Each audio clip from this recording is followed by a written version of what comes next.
नमस्कार मु श्री केशव चंद्र साहू वृत्ति रे जड़े शिक्षक परिवेश सेवा करने मोर रुचि और निशा आजिकाली सब स्तर में चर्चा होउछि।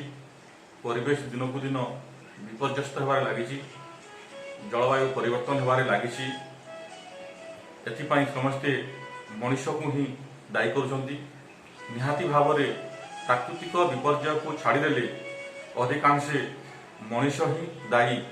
कारण विगत केते वर्ष है मनुष्य आधुनिक जीवन शैलीर प्रभाव रे मनुष्य और प्रकृतिर संपर्क दिन को दिन दूरता होबार लगुच। मनुष्य प्रकृति प्रति तार आत्मीयता हराइबार लगी। एही परिप्रेक्षी रे आसंतु टिके चर्चा करबा भिन्न एक दृष्टिकोण भिन्न एक फिलोसफिकल लॉजिक माध्यम रे टिके चर्चा करंदो। देखंतु तीनोटी शब्द मु मोर ओ आपण आमर, मु मोर ओ आमर, ए तीनोटी शब्द रे अनेक समस्या और समाधान लुचि रही।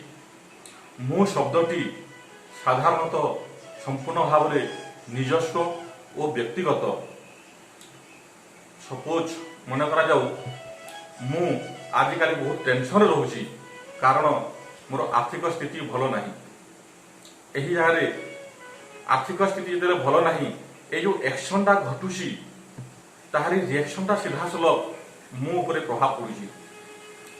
तो सही समय तार समस्यार समाधान मध्य मु ही निजे करने प्रयास करुची।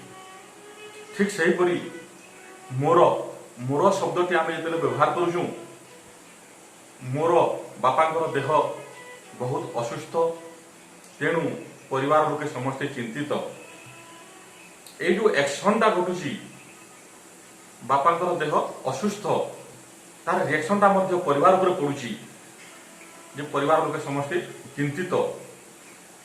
जदि मु थारु मोर परिसर टिके बढ़ी जाउची, तार परिसर टिके व्यापकता बढ़ी जाउची, से क्षेत्र में मध्य मोर जदि किछि परिवार जदि किछि असुविधा हुए, ताहारी एक्शन मध्य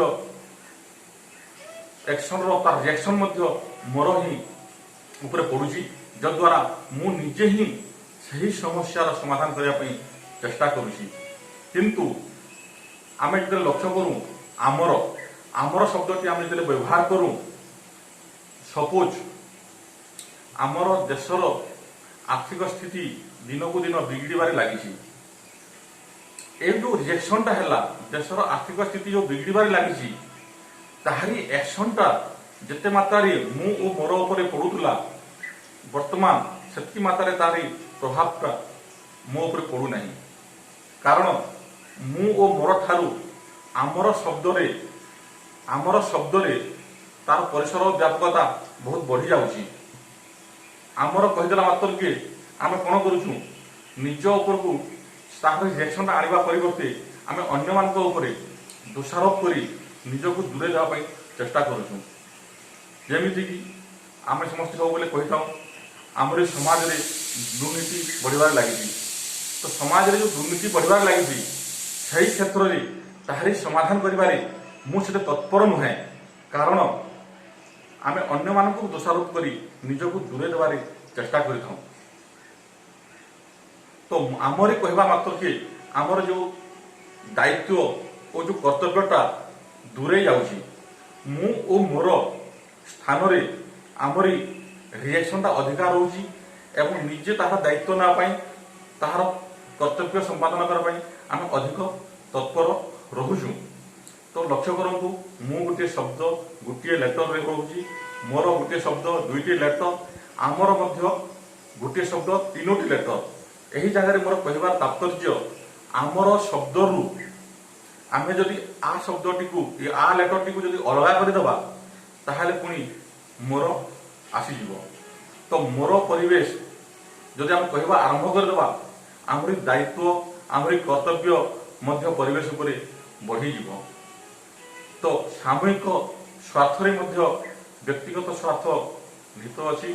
तो मोर कहबार तात्पर्य आपण मैंने भी समस्त लक्ष्य करेंगे जितेबले समाज कथा पड़े जितेबले परिवेश कथा पड़े जितेबले देशर कथा पड़े जितेबले विश्वर कथा पड़े आम समस्ते सीधासल भाव में आमर ही कही था तो आम कहीं कही न था जे मो पृथ्वी आज अनेक समस्या गति करुच्ची मोर परिवेश आज अनेक समस्या गति करुच्ची मोर समाज आज अनेक समस्या गति करुच्ची यही शब्दटी आम मान भर बाहरी न थाए आज समय आज जो परिवेश जो विपर्यस्त बढ़वार लगी जो समस्या बढ़वार लगी आमर आत्मीयता बढ़ावाई आम जदि मोर शब्दटी को व्यवहार कर कहवा ताहले तार दायित्व मु नापी चेष्टा करी तो आसतु समस्ते मिलमिशि मोर परिवेश मोर दायित्व।